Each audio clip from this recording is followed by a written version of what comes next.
अस्सलाम वालेकुम स्टूडेंट्स, उम्मीद करती हूँ आप सब बिल्कुल खैरियत से होंगे। जी तो स्टूडेंट्स, आज जो है वो हम इको 607 के लेसन नंबर 28 को रीड करेंगे, जहाँ पे हमारे पास है सेकंड ऑर्डर डिफरेंशियल इक्वेशंस। ठीक है, तो स्टूडेंट्स अब अगर आप मेरे चैनल पे न्यू है तो प्लीज़ मेरे चैनल को सब्सक्राइब ज़रूर कीजिएगा और वीडियो को बगैर स्किप किए जो है वो आपने वॉच करना है। ठीक है, क्योंकि अगर आप जो है वो इसका कुछ भी पॉइंट मिस कर देते हैं तो आपको जो है वो इशू हो जाता है, आपकी जो है वो नेक्स्ट स्टेप समझ नहीं आएगा। ठीक है, क्योंकि आपकी जो इको 607 जो है स्टूडेंट्स, ये आपके स्टेप बाय स्टेप जो है वो समझने की है, देन जो है वो आप अपना अच्छा पेपर अटैम्प्ट कर सकते हो।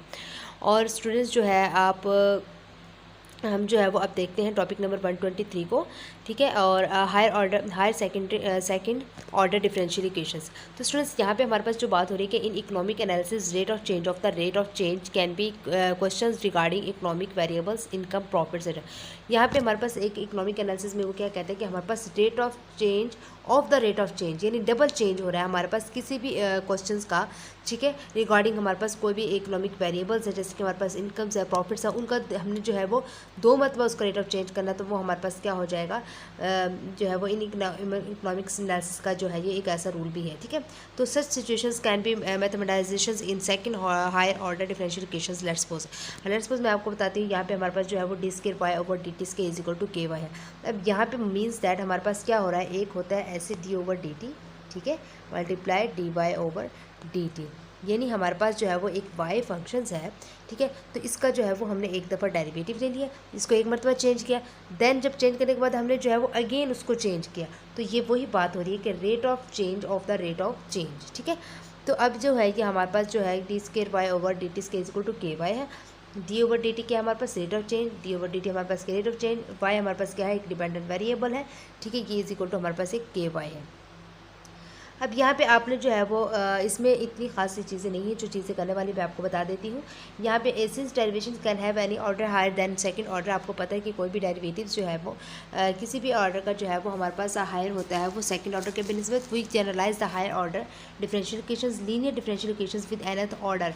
ठीक है, अब यहाँ पे हमारे पास एक लेबनीज के हवाले से जो कि nth टाइम तक जो है वो हमारे पास एक फार्मूला है, जो आप देख सकते हैं d n y over d n. ठीक है, डी टी की पावर एन, ये nth ऑर्डर डेरिवेटिव हो गया, a one first constant coefficient हो गया, और d n minus one y over D t n minus one, ये एन माइनस वन जो है वो आपके पास ऑर्डर डेरिवेशन है। तो आप जो है ये इस फार्मूले को जो है ये जनरल फार्मूला हमारे पास, आप इसको अच्छे तरीके से कर लीजिएगा एज अ लेबनीज न्यूट्रिशन में। ठीक है, अब जो हमारे पास लैग्रेंज न्यूट्रिशन है, ये आपने ये भी बहुत अच्छे तरीके से कर लेना है, क्योंकि आपके क्वेश्चंस में जो है वो ये इस्तेमाल होते हैं। ठीक है, और दूसरी बात जो है वो आपके एमसीक्यूज़ में भी पूछा जा सकता है, या शॉर्ट क्वेश्चंस में भी इस तरह जो है कि आपसे पूछे जा सकते हैं फार्मूलाज। ठीक है, अब यहाँ पे आपने जो है वो यही फार्मूला जो आपके पास ये फार्मूला, इसको जो है वो आप इस तरह से जो है लिख सकते हैं, y n t plus A one y n minus one t plus A two y n minus two t plus and of so on a n minus one y one t plus a n y is equal to b. Clear. अब जो है वो students हमने जो है वो देखना है ऑर्डर nth ड्यू टू जो है वो nth डेरिवेटिव डिग्री आपने देखनी है। ये आप जो स्टूडेंट्स एक दफ़ा जो है रीड कर लीजिएगा, इतने इसमें जो है वो कोई भी ख़ास बात नहीं है। जो आपके जो मैं यहाँ से जो है वो बताती चलूँ कि n is equal to one, जो सेकंड ऑर्डर डिफरेंशियल इक्वेशन है, एस ओ डी का मतलब क्या होता है, सेकंड ऑर्डर डिफरेंशियल इक्वेशन, ये आपका एक एमसीक्यूज बनता है।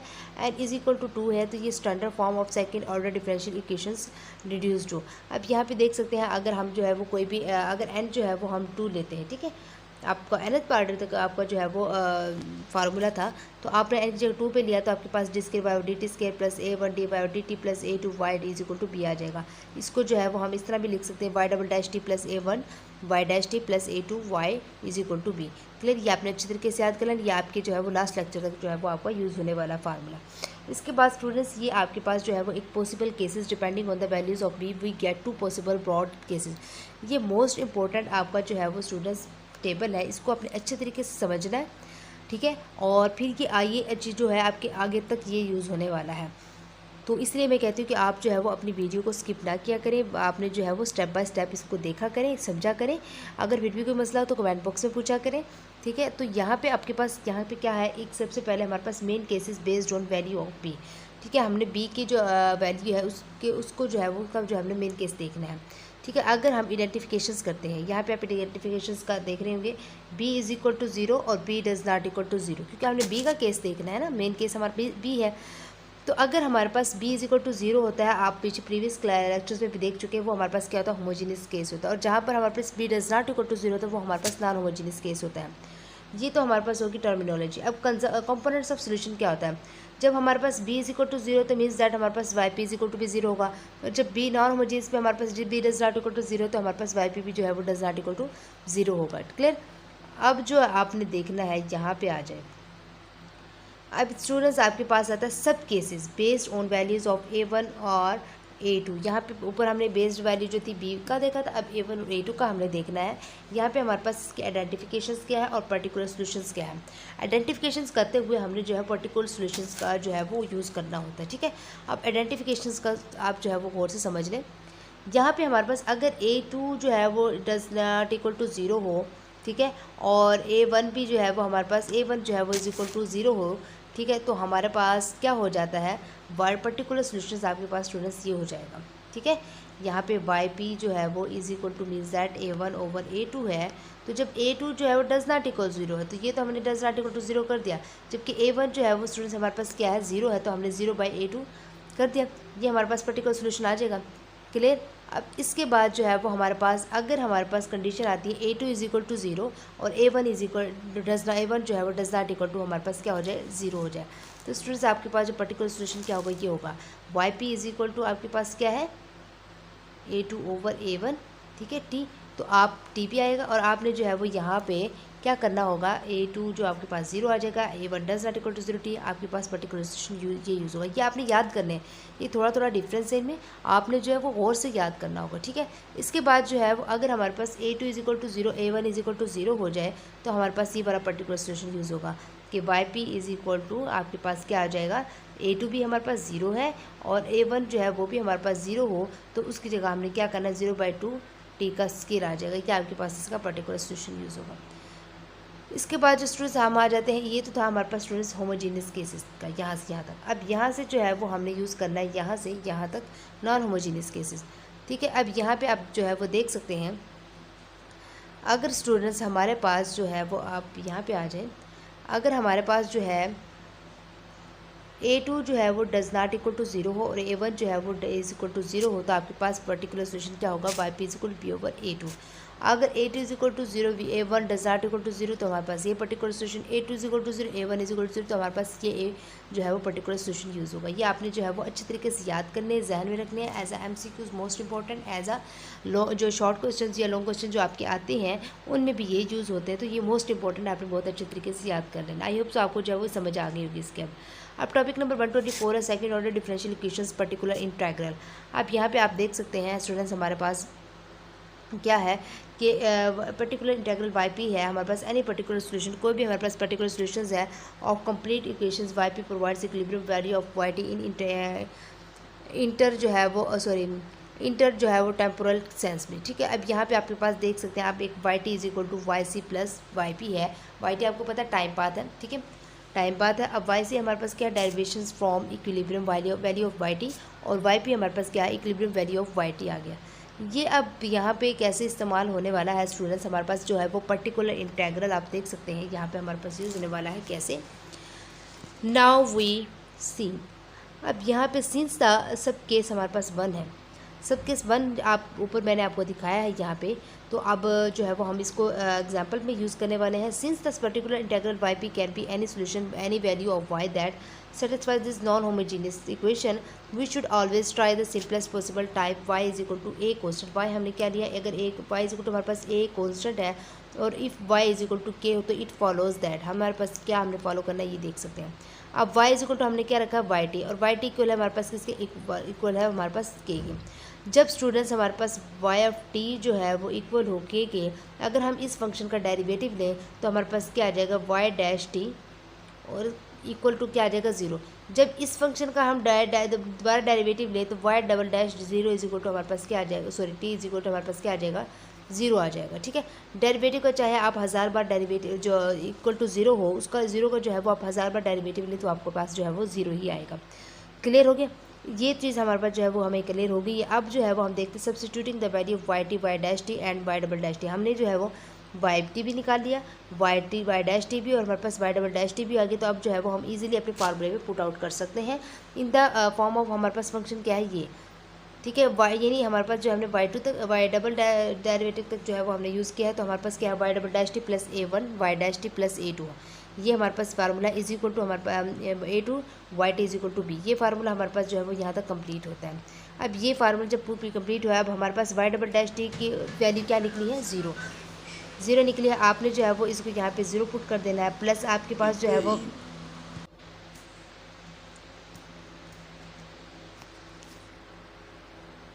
जी। तो स्टूडेंट्स आप जो है वो हम देखते हैं कि हमारे पास Y T double dash T A1 Y dash T plus A2 Y T equal to B formula है। यहाँ पे हमने इनकी वैल्यूज पुट करनी। अब यहाँ पे आप देख सकते हैं वाई डबल डैश टी की वैल्यू क्या निकली, ज़ीरो। तो हमने इस फार्मूले में यहाँ पे क्या पुट कर दिया, ये ज़ीरो। तो देख सकते हैं आप, ये ज़ीरो आ गया। इसके बाद हमारे पास A1 है, A1 एज इट इज़ आ गया। Y1 डैश की वैल्यू क्या निकली हमारे पास, ज़ीरो। हमने यहाँ पे ज़ीरो पुट कर दिया, प्लस हमारे पास क्या है, A2 है। फिर इसके बाद वाई टी हमारे पास क्या है, हमारे पास वाई टी बराबर है हमारे पास के, तो हमने के पुट किया, और इज इक्वल टू हमारे पास क्या है, बी के। क्लियर।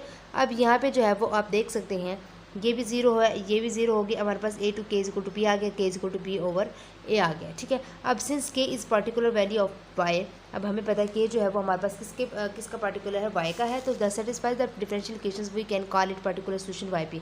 अब आप देख सकते हैं वाई जो है वो किसके इक्वल है, के। हमारे पास वैल्यू किसकी निकली, के की। तो हम यहाँ पे लिख सकते हैं y P is equal to b over A2, ठीक है। और Y P is equal to b over A2 हमारे पास इसका पर्टिकुलर सोल्यूशन निकला है। इंटरप्रिटेशंस में जो है वो हम देख सकते हैं कि particular solutions has actually a constant value as b and A2 are constants and so will be their ratios. तो आप कह सकते हैं कि आपके पास जो बी और A2 जो है ये दोनों आपके पास कांस्टेंट है, ठीक है। ये भी हमारे पास कांस्टेंट है और ये भी कांस्टेंट, क्योंकि हमारे पास does not equal to zero है, ना ही इसके साथ हमारे पास कोई टी है जो कि हम कह सकते हैं कि टी जो होता है वो 1 2 तो कुछ तो हमारे पास नंबर होता है, ठीक है।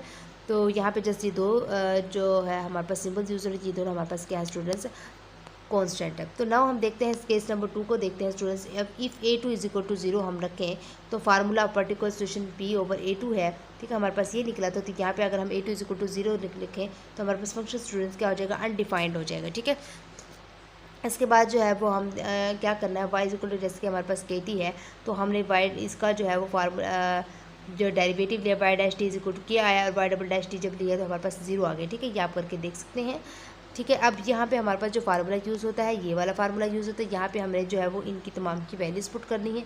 जब वैल्यूज़ पुट करेंगे स्टूडेंट्स ऊपर जैसे हमने किया है तो हमारे पास जो आता है वैल्यू आती है तो k is equal to b over A1 आती है। तो आपको पता है के किसके इक्वल होता है, हमारे पास वाई के इक्वल होता है। तो आप कह सकते हैं कि ये y is equal to b over A1, ठीक है। और ये टी आ जाएगा। आप यहाँ पे देख सकते हैं since the assume solution value of y as y is equal to, क्योंकि हमारे पास क्या है KT है, KT की जगह हमने क्या पुट किया, बी ओवर A1, ठीक है। और ये हमारे पास टी आ जाएगा। तो अब पर्टिकुलर सोल्यूशन हमारे पास क्या आ जाएगा, y P is equal b over A1 t, क्योंकि हमें पता है वाई किसके बराबर होता है, KT के इक्वल होता है, ठीक है।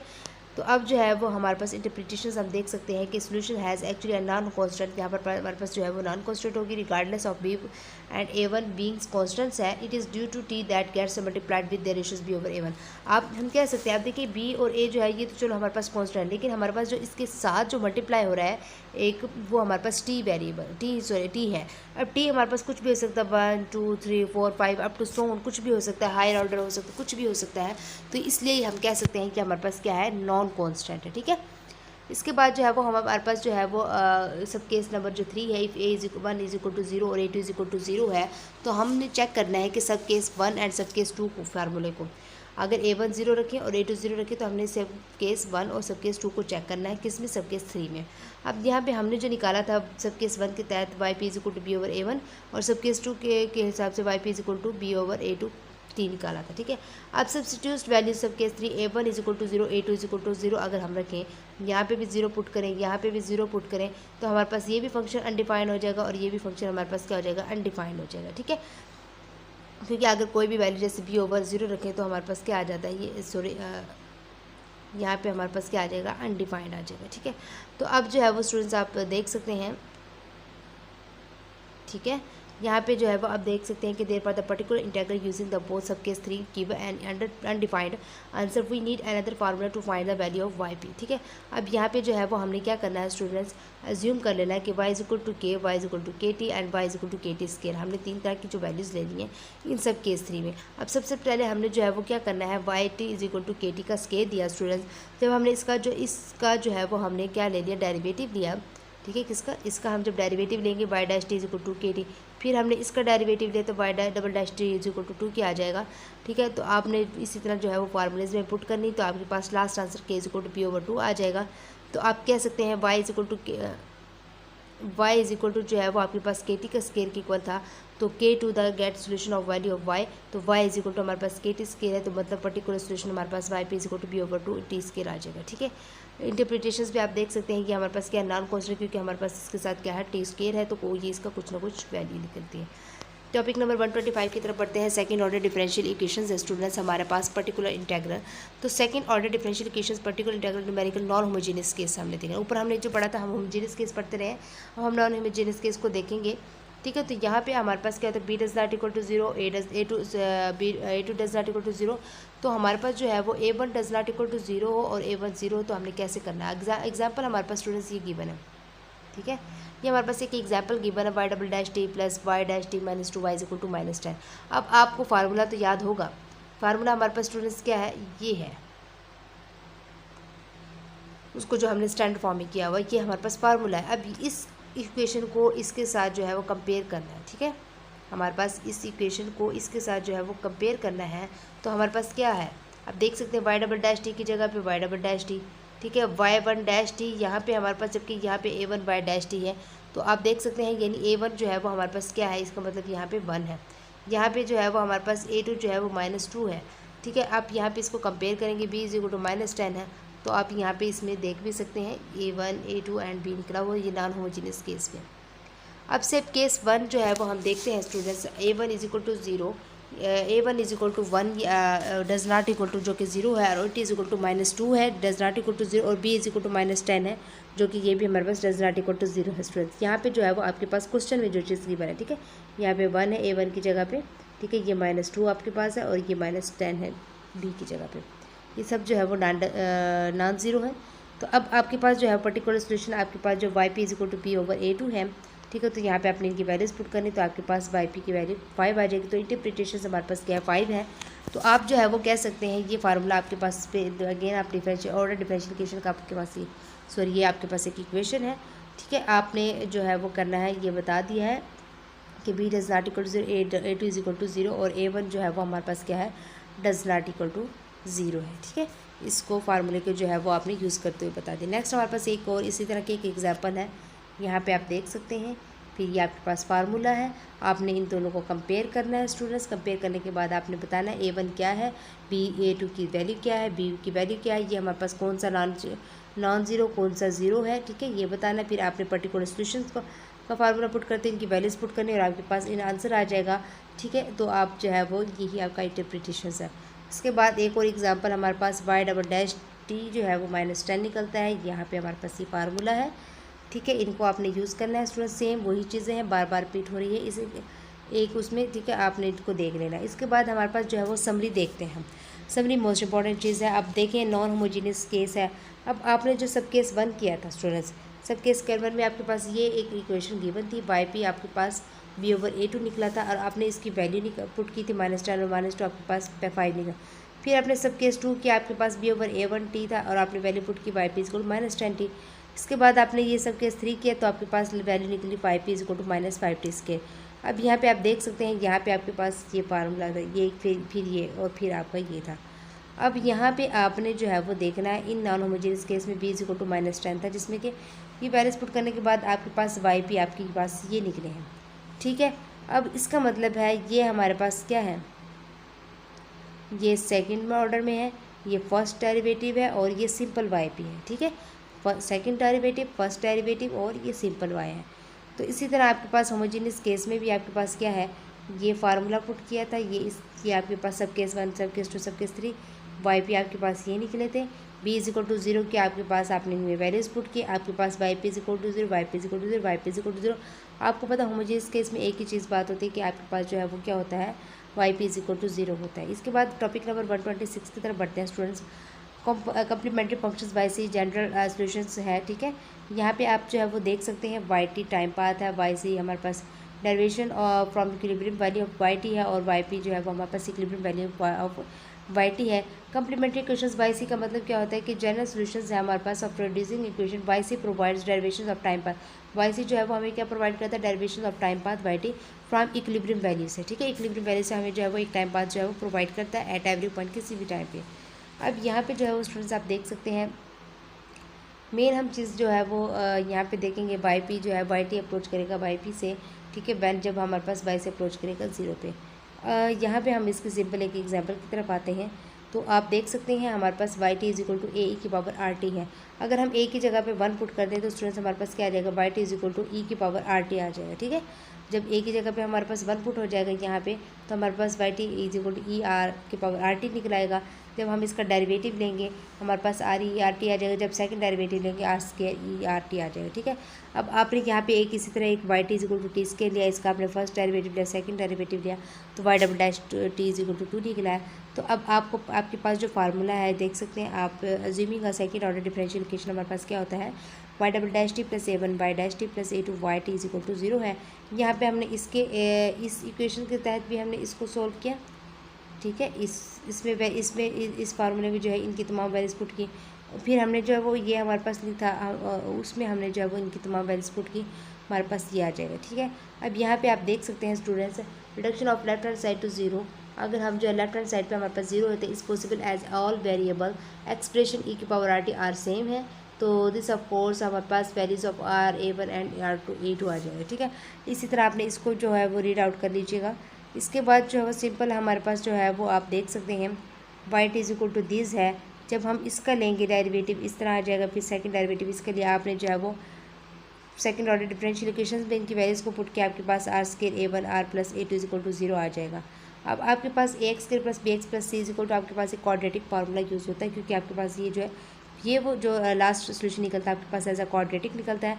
यहाँ पे आपके पास X is equal to R है, A is equal to 1, B is equal to A 1, C is equal to A 2 है, ठीक है।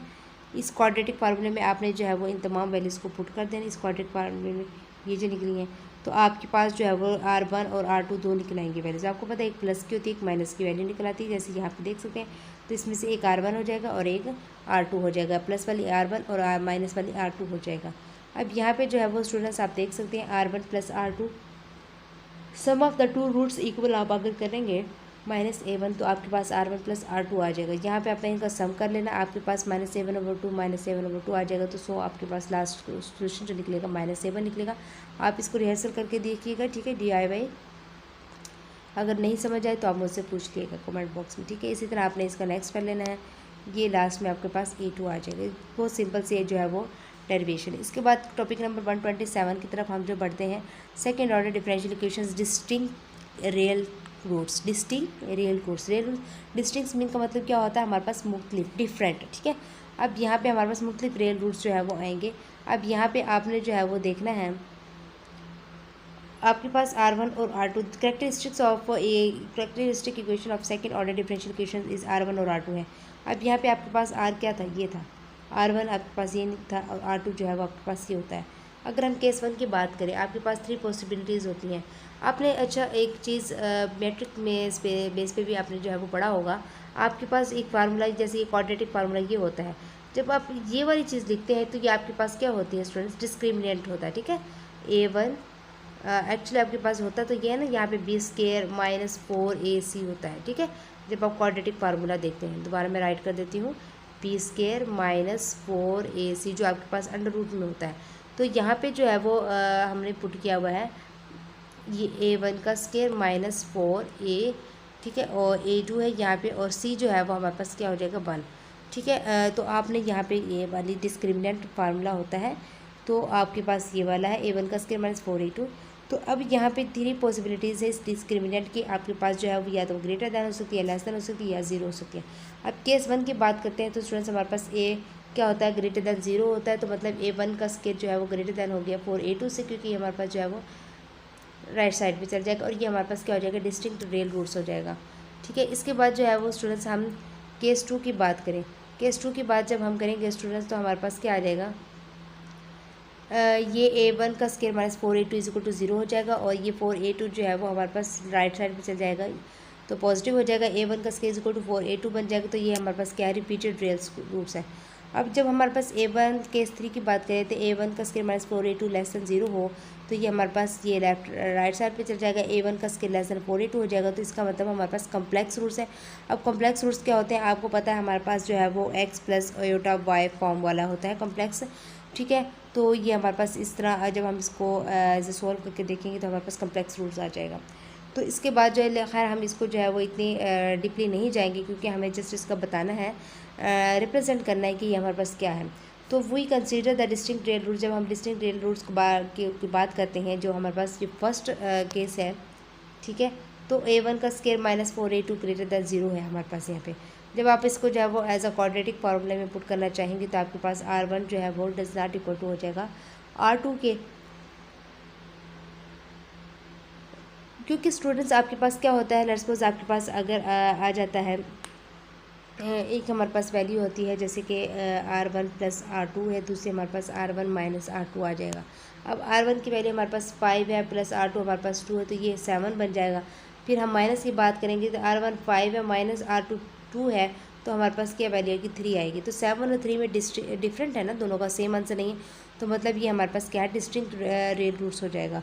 तो ये ये जो चीज़ उन्होंने बताई गई वही बताई गई। इसके बाद जो है वो complementary function in case distinct roots shall have two and distinct exponential terms. जब हम इसको एक्सपोनेंशियल टर्म्स की बात करते हैं तो y से is equal to y1 plus y2 है। ठीक है, तो y से जब या हम यहाँ पे y1 की जगह पे a1 e की पावर r1t और प्लस a2 e की पावर r2t, हमने जो है पीछे आपने पढ़ा होगा y इज इक्वल टू, अगर आपको याद हो y is equal to a e की पावर r t था। ये तो सिंगल रूट के लिए बात होती, लेकिन जब हम 2 या 2 से ज़्यादा की बात करते हैं तो फिर हमें जो है वो उनको नंबरिंग देनी पड़ती है। जैसे यहाँ पे मैंने A1 R1, ठीक है, यहाँ पे A2 R2 दिया। ठीक है, इसके बाद जो है वो आप न्यूमेरिकली एग्जांपल यहाँ पे आप देख सकते हैं। यहाँ पे हमारे पास ये है, अगर हमारे पास y इज इक्वल टू 0 12 हो and y dash is equal to 0 -2 हो तो comparing with the standard of second order differential equation.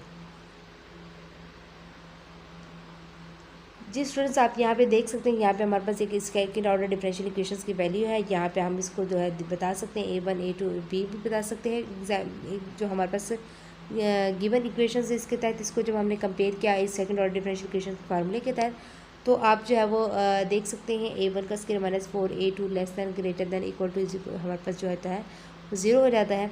आपने जो है वो स्टूडेंट सिंपली इसको सॉल्व आउट करने की कोशिश करनी है। सेम वही आपने डिस्क्रिमिनेंट फार्मूले में पुट करना है। वैल्यूज़ आपके पास 9 ग्रेटर दैन 0 आ जाएगा जो कि डिस्टिंक्ट रियल रूट्स है। ठीक है, फिर आपने R1 R2 को देखना है, यहाँ पे आपने इनको वैल्यूज़ पुट करनी है। आपके पास R1 की वैल्यू ये, R2 की वैल्यू ये आ जाएगी। ठीक है, R1 जो है वो आपके पास क्या था 1 और R2 इज इक्वल टू हमारे पास -2 आ जाएगा। तो आप जो है वो सिंपली फिर आपने कॉम्प्लीमेंट्री फंक्शन इसका यूज़ करना है।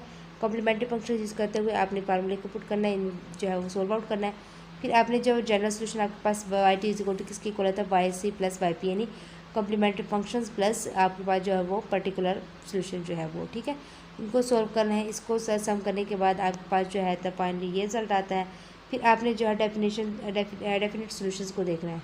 अब डेफिनेट सोल्यूशंस के लिए क्या होगा, हमारे पास t इज इक्वल टू 0 होगा जब हमारे पास y इज इक्वल टू 10 हो, तो जहाँ जहाँ पे हमारे पास t होगा वहाँ पे हमने 0 पुट करना है। हमारे पास जो E0 जो है वो 1 के इक्वल होता है। ठीक है, E0 जो किसके इक्वल होता है, 1 के इक्वल हमने 1 पुट कर दिया। आपके पास last A1 plus A2 is equal to 7 आ जाएगा। फिर इसके बाद जो है वो A1 और A2 जो है वो दो अननाउन्स है, हमारे पास अननाउन्स है, तो we need two equations to evaluate them. हमने जो है वो इसको इवेल्यूएट करने की कोशिश करनी है। ठीक है, हमने जो है वो सिंपली हमारे पास जो y is equal to A1 e की power t plus A2 e की पावर माइनस 2t प्लस 5 था।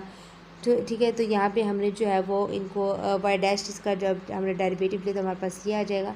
तो सिंपली हमारे पास लास्ट जो डेरिवेटिव आता है y dash t is equal to A1 e की power t minus 2 A2 e की पावर माइनस 2t आ जाएगा। तो स्टूडेंट्स यहाँ पे हमने जो यहाँ पे t है, यहाँ पे हमने इसकी 0 वैल्यू पुट करनी है। हमारे पास जो है वो सोल्यूशन इस तरह आते जाएंगे। आप देख सकते हैं यहाँ पे आपके पास 7 is equal to A1 plus A2 निकला है। देन आपने जो है वो स्टूडेंट्स इनकी वैल्यूज़ को पुट कर देना है और आपके पास जो A2 इज इक्वल टू 3 और A1 इज इक्वल टू 4 आ जाएगा। आप इसको रिहर्सल कीजिएगा, अगर कुछ ना समझ आए तो मुझसे कमेंट बॉक्स में पूछिएगा। Thank you so much and अल्लाह हाफिज़।